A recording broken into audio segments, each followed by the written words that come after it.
Assalamualaikum warahmatullahi wabarakatuh. Kawan-kawan semuanya, dalam video kali ini saya akan membahas ya terkait materi kita minggu ini yang sudah kita diskusikan, yaitu perkembangan Islam masa Khulafaur Rasyidin. Sebetulnya kemarin sudah didiskusikan dan ya saya rasa sudah paham ya dengan tema terkait dengan perkembangan Islam masa Khulafaur Rasyidin. Secara garis besar kalau saya amati kemarin sudah sebagian besar sebetulnya sudah paham ya dengan bagaimana perkembangan Islam pada masa Khulafaur Rasyidin. Di sini saya memberikan penguatan saja terkait dengan materi ya. Yang pertama, kita akan membahas apa sih pengertian Khulafaur Rasyidin menurut bahasa. Ya, Khulafaur Rasyidin itu berasal dari kata al-khulafa, jamak dari al-khalifah. Al-khalifah artinya pengganti ya. Kemudian ar-rasyidun jamak dari ar-rasyid artinya yang mendapat petunjuk. Jadi Khulafaur Rasyidin itu artinya para pengganti yang mendapat petunjuk. Kemudian menurut istilah Khulafaur Rasyidin ini pemimpin-pemimpin umat Islam pengganti Rasulullah yang terdiri dari Abu Bakar As-Siddiq, Umar bin Khattab, Utsman bin Affan, dan Ali bin Abi Thalib. Kalau ini pasti sudah. Nah, ini juga perlu diingat ya, siapa saja Khulafaur Rasyidin, karena biasanya kalau dalam ujian kompre itu juga masih banyak yang belum bisa menyebutkan siapa saja yang termasuk dalam Khulafaur Rasyidin. Ya, ini sesuatu yang mungkin simpel tapi terkadang itu terlupakan. Ya, kemudian kepemimpinan Khulafaur Rasyidin itu dimulai ketika Rasulullah Shallallahu Alaihi Wasallam itu wafat. Ya, Rasulullah itu wafat pada tanggal 12 Rabiul Awal ya 11 Hijriyah atau bertepatan dengan 8 Juni 632 Masehi. Nah, setelah Rasulullah wafat, situasi politik umat Islam itu tidak stabil. Mereka kehilangan sosok pemimpin yang betul-betul mereka takzimi. Ya, jadi mereka merasa bahwa ketika sudah tidak ada yang ketika sudah tidak ada panutan seorang figur yang dijadikan sebagai panutan, maka mereka banyak di antara mereka itu membelot dari ajaran-ajaran atau syariat Islam. Ya, beberapa di antaranya juga mengaku sebagai nabi palsu dan karena ingin mengulang kepopuleran dari Rasulullah ya. Kemudian yang selanjutnya itu Rasulullah tidak mewariskan siapa penggantinya. Ini yang menjadi permasalahan sampai yang terus berulang ya, dari mulai Abu Bakar, kemudian kalau Umar itu ditunjuk ya, kemudian Utsman, kemudian Ali bin Abi Thalib. Ya, kemudian yang selanjutnya beberapa kelompok merasa berhak memimpin negara Islam menggantikan Rasulullah Shallallahu Alaihi Wasallam. Akhirnya ada perebutan kekuasaan lah, inilah yang menyebabkan kondisi politik pada saat itu tidak stabil. Kemudian kelompok yang mengaku berhak menjadi pemimpin pengganti Rasulullah. Ya, yang pertama, kelompok Muhajirin itu mencalonkan Abu Bakar As-Siddiq karena pernah menggantikan Rasulullah menjadi imam sholat. Kemudian kelompok Ansor itu mencalonkan Sa'ad bin Ubadah karena dia mewakili masyarakat Madinah yang membantu Rasulullah sehingga Islam bisa berkembang. Kemudian keluarga dekat Rasulullah mencalonkan Ali bin Abi Thalib karena keluarga dekat Rasul. Ya, dalam hal itu yaitu menantu dan sepupu Rasulullah. Nah, dari beberapa hal itu kemudian memunculkan konflik ya, yang pada akhirnya ini terpilihlah kemudian Abu Bakar As-Siddiq ya. Ini sesuai dengan pertimbangan yang diberikan oleh Umar bin Khattab yang mengatakan bahwa pemimpin pengganti Rasulullah adalah dari kaum Quraisy, sesuai apa yang pernah disabdakan Rasulullah sewaktu masih hidup. Selain itu juga Abu Bakar itu pernah diminta menggantikan Rasulullah ketika beliau itu tidak bisa mengimami sholat begitu ya. Jadi itu menjadi alasan paling kuat kenapa yang dipilih itu Abu Bakar Ash-Shiddiq. Selanjutnya apa sih prestasi-prestasi yang dilakukan oleh Abu Bakar Ash-Shiddiq? Yang pertama, kebijakan penting Khalifah Abu Bakar Ash-Shiddiq yaitu memerangi kaum murtad. Ya, jelas dalam hal ini psikologis umat muslim pada saat itu ketika pemimpin mereka sudah tidak ada, maka mereka merasa tidak ada lagi yang perlu untuk ditaati, sehingga mereka membelot, mereka murtad, keluar dari Islam.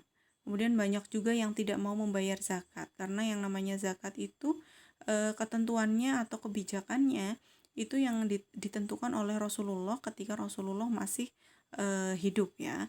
Jadi ketika Rasulullah sudah wafat, kewajiban zakat itu kemudian menurut mereka itu sudah tidak wajib lagi. Jadi banyak sekali orang-orang yang tidak mau membayar zakat, kemudian keluar dari Islam begitu ya. Kemudian juga banyak sekali golongan orang-orang yang mengaku sebagai nabi palsu, Pak. Jadi setidaknya pada masa Abu Bakar itu ada 3 golongan yang pertama kali diperangi oleh Abu Bakar ketika pertama beliau menjadi pemimpin. Ya, yang pertama memerangi kaum murtad, kemudian memerangi kaum yang tidak mau membayar zakat, kemudian yang ketiga memerangi para nabi palsu. Yang selanjutnya kodifikasi pembukuan Al-Quran. Ini dilakukan untuk jadi pertama kali itu sudah ada pada masa Abu Bakar. Meskipun nanti pembukuannya itu kodifikasinya itu dilakukan pada masa Utsman bin Affan, tapi pada masa Abu Bakar itu sudah mulai. Ya, ayat-ayat itu sudah mulai dituliskan, baik itu dari di atas pelepah kurma maupun di kulit binatang begitu ya. Intinya sudah mulai dituliskan karena ini melihat banyak para penghafal Al-Quran yang kemudian meninggal pada saat perang. Jadi kemudian dibuatlah tim khusus untuk menuliskan dalam atau proses pembukuan Al-Quran. Jadi pencetus pertama itu ya pada masanya Abu Bakar begitu ya. Kemudian melakukan perluasan wilayah negara Islam. Perluasan wilayah ini ya salah satunya ya dengan menggunakan perang. Karena orang-orang zaman dahulu itu memang ya begitu cara menunjukkan eksistensinya dan untuk mengalahkan atau menguasai sebuah wilayah ya dengan cara peperangan. Ya, bahkan pada masa kerajaan di Indonesia pun masih seperti itu. Kemudian yang pertama itu memerangi kaum murtad. Ini ulasan dari yang di atas tadi ya. Ini maksudnya murtad itu tidak mengakui kepemimpinan Abu Bakar, menolak membayar zakat, beberapa kelompok kembali menganut tradisi dan agama sebelumnya, yaitu paganisme ya. Kemudian meninggalnya Rasulullah sebagai alasan pemurtadan dan pembangkangan, ini yang tadi saya jelaskan. Kemudian gerakan pemurtadan, ini dipelopori oleh para kepala-kepala suku yang mereka sebetulnya ingin mempertahankan eksistensi mereka sebagai kepala suku begitu ya. Nah, ini tindakan Abu Bakar dalam memerangi kemurtadan, yaitu mengajak kelompok yang murtad dengan cara persuasif. Awalnya Abu Bakar itu melakukan cara yang persuasif ya, dengan cara yang baik lah begitu ya. Tapi ternyata mereka tidak mempan dengan cara itu. Akhirnya Abu Bakar pun memilih untuk berperang ya, karena cara yang persuasif sudah dilakukan tapi tidak berhasil, maka perang adalah alternatif cara yang lainnya yang kita kenal dengan perang Riddah ya. Kemudian munculnya nabi palsu. Ya, ini dilatar belakangi oleh rasa iri terhadap keberhasilan Nabi Muhammad dalam membangun masyarakat baru. Mereka melihat bahwa Nabi Muhammad itu eksistensinya sangat diakui, kemudian kepopularitasannya itu dikenal oleh mungkin semua penjuru ya.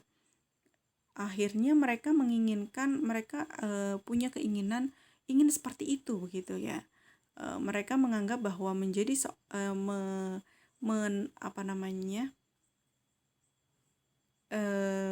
menyebut diri mereka atau mengaku sebagai nabi itu merupakan jalan yang tepat begitu ya. Di antaranya itu Aswad al-Ansi, kemudian Thulaihah bin Khuwailid al-Asadi, kemudian Malik bin Nuwairah, dan Musailamah al-Kadzab. Ya, ini beberapa yang mengaku sebagai nabi palsu. Ya, ini untuk mengatasi ini ya, akhirnya banyak terjadi perang ya. Kodifikasi Al-Quran ya. Kodifikasi adalah kegiatan pengumpulan lembar-lembar mushaf yang berisi tulisan ayat Al-Quran yang ditulis para sahabat Rasulullah di media kulit binatang, pelepah kurma, tulang, dan lain sebagainya. Ya, jadi saya katakan pada masanya Abu Bakar ini sudah mulai dicetuskan bahwa boleh dibukukan begitu. Dikodifikasi.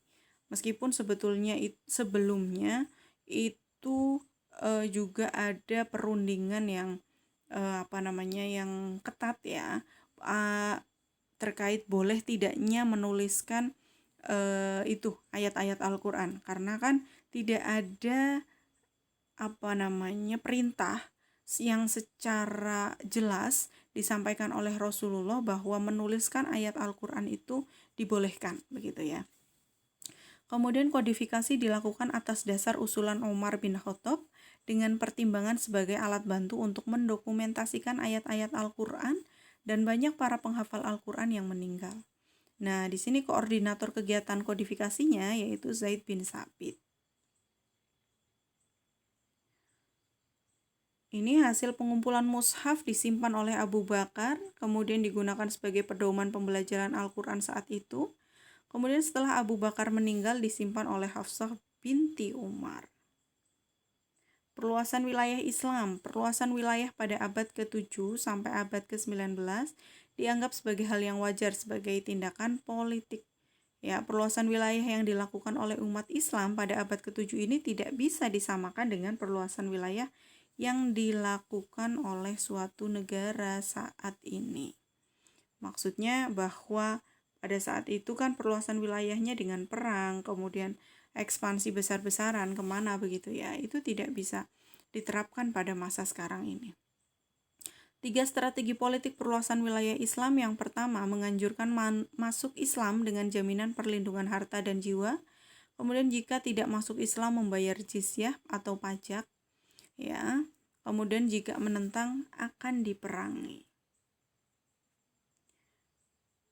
Yang selanjutnya ini wilayah yang menjadi target perluasan, nanti bisa dilihat sendiri ya, nanti akan saya share. Yang selanjutnya Khalifah Umar bin Khattab. Ya, sekilas tentang kehidupan Khalifah Umar bin Khattab, yaitu sebelum masuk Islam termasuk orang yang paling memusuhi Islam sejajar dengan Umar bin Hisham ya, atau Abu Jahal. Ya, tapi kemudian ketika mendengar lantunan ayat suci Al-Quran dibacakan, luluhlah hati Khalifah Umar pada saat itu ya. Kemudian termasuk golongan orang yang awal masuk Islam, dan nama besar Umar memberikan pengaruh terhadap proses dakwah Rasulullah, karena pada saat itu saya ulang lagi bahwa Umar merupakan, kita ketahui kalau bisa dikatakan jenderal perang yang mempunyai kekuatan yang besar ya. Umar termasuk orang yang kritis terhadap keputusan Rasulullah, kemudian tegas terhadap perkara yang benar dan salah, mempersatukan konflik pergantian kepemimpinan setelah Nabi Muhammad, ya, setelah Nabi meninggal ya, kemudian penasehat utama Abu Bakar As-Siddiq. Ya. Prestasi-prestasi Umar bin Khattab. Yang pertama, perluasan wilayah. Jadi perluasan wilayah di masanya Khalifah Abu Bakar itu sudah dimulai ya, tapi kemudian puncaknya itu pada masa kepemimpinan Umar bin Khattab. Ya, kemudian jadi pada masa kepemimpinannya Umar itu melakukan pembenahan terhadap berbagai aspek kehidupan, dari mulai ekspansi wilayah ya, kemudian penataan administrasi dan keuangan pemerintah, dari segi birokrasinya itu juga dibetulkan atau ditata begitulah ya. Kemudian yang ketiga, penetapan kalender Hijriyah. Ini juga pada masanya Umar bin Khattab. Jadi Umar ini begitu luar biasa ya, Khalifah Umar, dari mulai awal men, membantu merundingkan siapa pengganti Rasulullah, sampai kemudian ide untuk mengkodifikasikan Al-Quran, ayat Al-Quran, sampai kemudian menjadi khalifah, itu juga melakukan perluasan wilayah, kemudian memperbaiki birokrasi, sampai kemudian menetapkan kalender hijriah. Ya, ini perluasan wilayah yang dilakukan oleh Umar pada masa Umar. Itu disebut Futuhat al-Islamiyah karena pada masa ini terjadi keberhasilan perluasan wilayah. Ya, mulai dari Suriah yang memiliki kota penting kekuatan Bizantium, ya, seperti Damaskus, Yordania, Yerusalem, Hims, dan Antioquia. Kemudian Persia, Mesir, Afrika Utara, Armenia, dan Eropa Timur. Ya, ini berarti kekuasaannya itu begitu luas. Umar membagi wilayah-wilayah yang sudah dikuasai menjadi beberapa provinsi. Ya, Sa'ad bin Abi Waqqas. Kemudian itu, ya, bisa nanti dilihat sendiri. Menata administrasi dan keuangan pemerintahan. Ya, pembentukan Baitul Mal sebagai lembaga yang mengurusi keuangan negara, Dewan Perang lembaga administrasi ketentaraan. Ya, jadi penggajian pertama bagi pegawai pemerintah, santunan yang diberikan kepada seluruh rakyat berdasarkan lamanya memeluk Islam. Jadi bisa dilihat ya secara sekilas pada saat kepemimpinannya Umar itu sudah mulai tertata, sudah mulai melakukan pembenahan dari banyak aspek kehidupan. Kalau masanya Abu Bakar tadi mulai karena masa transisi ya, jadi Abu Bakar lebih banyak waktunya itu pada saat itu memerangi kaum-kaum yang membelot. Jadi pada masanya Umar itu mulailah mengembangkan kekuasaan Islam pada saat itu. Dari segi ekonomi juga menggunakan sistem ini Baitul Mal ini sangat berpengaruh sekali karena jadi pada masa pemerintahan ya Rasulullah, Khulafaur Rasyidin begitu ya. Mereka itu sistem perekonomiannya itu betul-betul memanfaatkan sistem zakat itu dengan baik. Jadi zakat ini benar-benar disalurkan untuk orang-orang yang memang tidak mampu. Ya, ini kalau misalkan diterapkan dengan baik dan tepat sasaran, maka ini ini akan sangat membantu sekali. Pada masa dulu itu seperti itu. Ya, jadi orang yang kekurangan itu dibantu dengan adanya Baitul Mal ini. Tapi masalahnya kalau saat ini kita mau membantu misalkan di suatu wilayah ya, di suatu daerah lah. Misalkan dengan menggunakan sistem zakat ini, masalahnya sekarang standar seseorang itu tidak mampu, itu hampir indikatornya itu hampir kurang jelas begitu. Kenapa? Karena misalkan orang sekarang lebih membutuhkan misalkan handphone ketimbang kalau makan pakai kerupuk aja ya, yang penting kenyang begitu ya. Tapi HP itu harus yang bagus karena memang untuk sehari-hari, untuk sekolah misalkan, untuk kerja dan lain sebagainya itu harus pakai HP ya. Sehingga sekarang kalau misalkan dikatakan orang yang kurang mampu itu seperti apa, itu makanya penentuannya itu agak kesulitan. Ini yang membuat terkadang bantuan-bantuan itu tidak tepat sasaran, selain dalam dalam di satu sisi ada kekurangan dalam pendataan, di sisi lain juga standar atau indikator orang yang tidak mampu itu seperti apa begitu. Jadi itu, kalau kemarin ada yang tanya sistem perekonomiannya dulu itu menggunakan apa, jadi dulu itu masih ya menggunakan sistem Baitul Mal ini ya. Kemudian penetapan kalender hijriah ya, awal perhitungan tahun hijriah berdasarkan hijrah Rasul ke Madinah. Ya, ini sudah tahu lah ya, ini sekilas. Kemudian Khalifah Utsman bin Affan. Ini prestasi-prestasi beliau yaitu mengkodifikasi mushaf Al-Quran, renovasi Masjid Nabawi, pembentukan angkatan laut, kemudian perluasan wilayah. Sekilas ini tentang Utsman bin Affan, yaitu beliau terpilih menjadi khalifah berdasarkan tim yang dibentuk oleh Umar untuk memilih pemimpin penggantinya ya, yang terdiri dari ini ya, bisa dilihat. Jadi Umar beliau itu betul-betul mempersiapkan siapa yang akan menjadi penggantinya selanjutnya ya. Jadi bisa dikatakan ya tidak apa ya, konfliknya itu tidak begitu besar.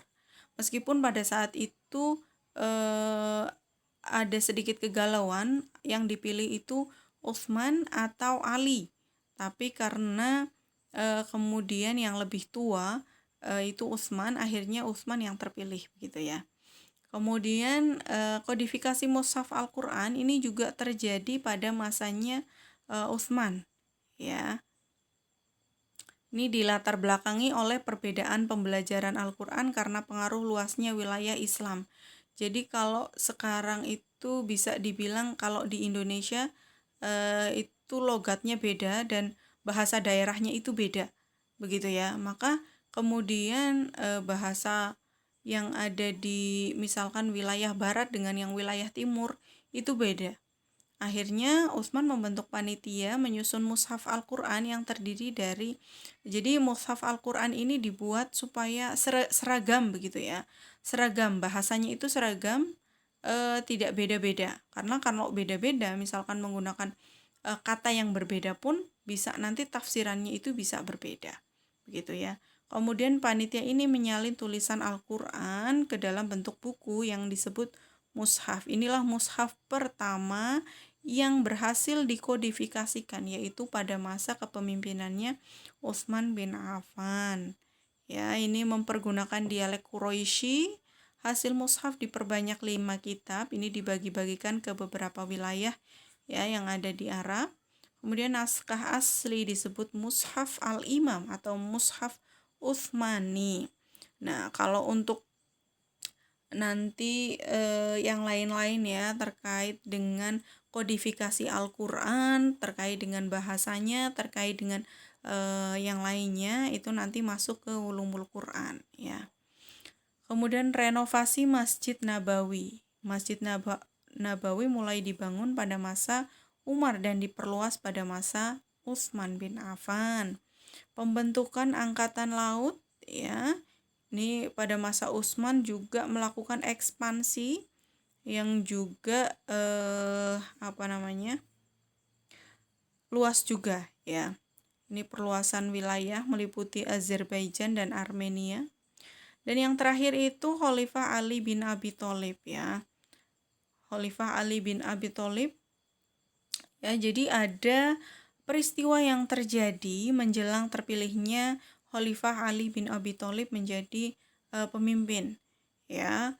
Jadi karena pada saat itu Khalifah Utsman itu terbunuh ya akibat dari fitnah yang dilakukan oleh Abdullah bin Saba. Abdullah bin Saba ini aslinya adalah orang Yahudi ya.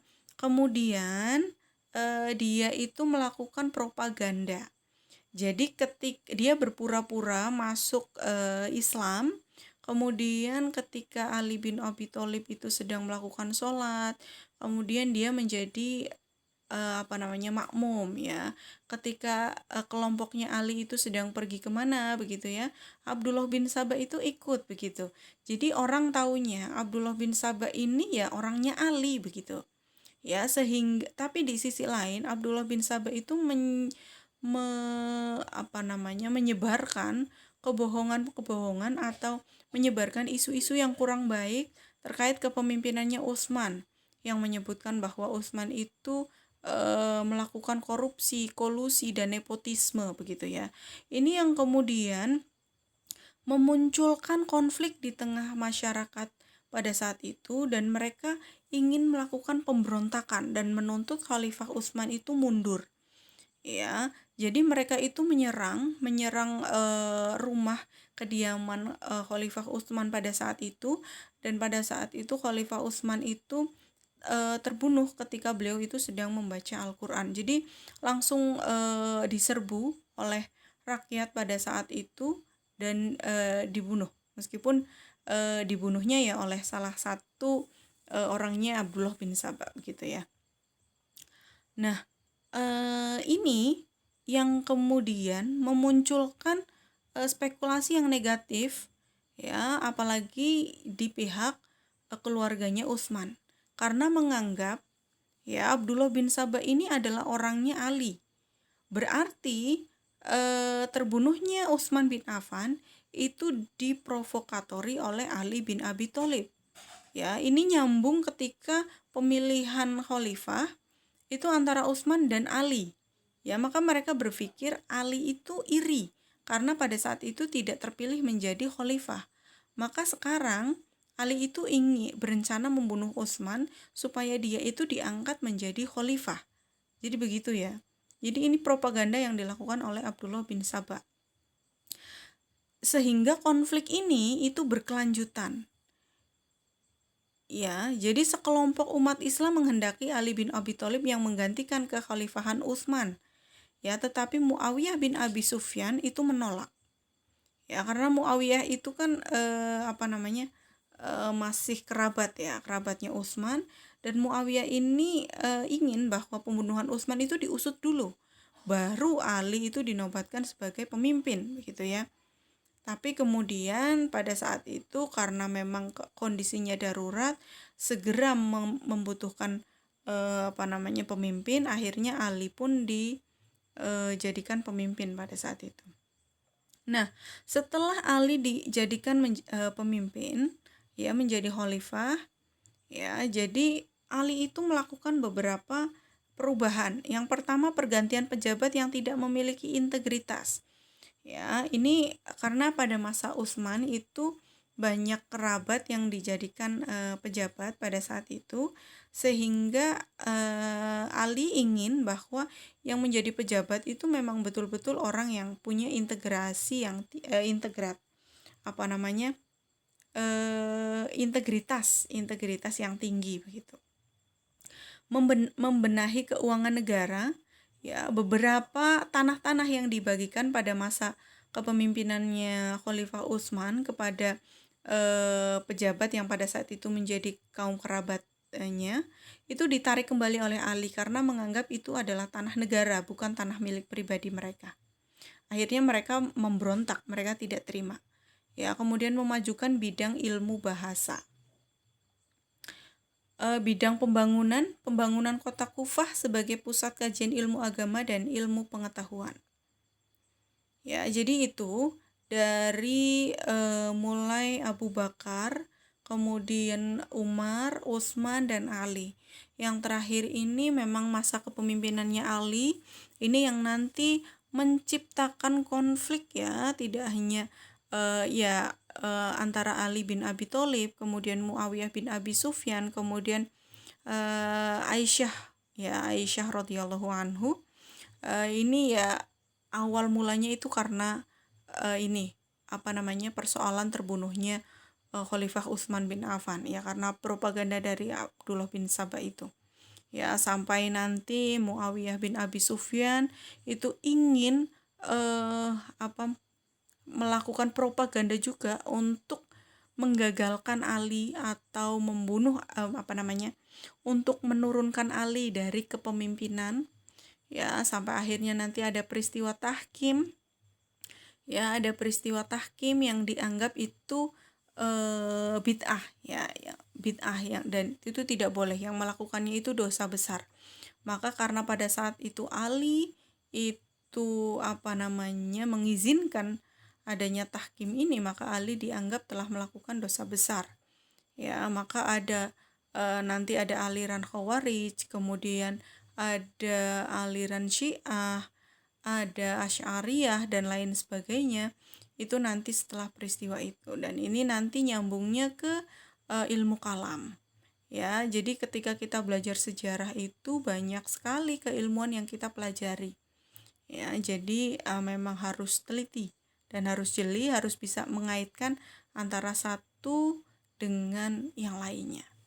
Begitu ya kawan-kawan, itu beberapa penjelasan saya terkait materi Khulafaur Rasyidin.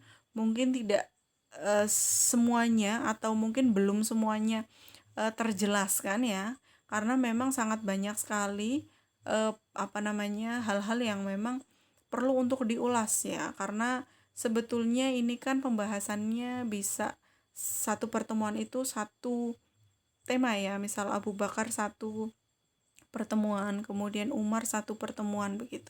Tapi karena terbatasnya waktu ya nggak apa-apa.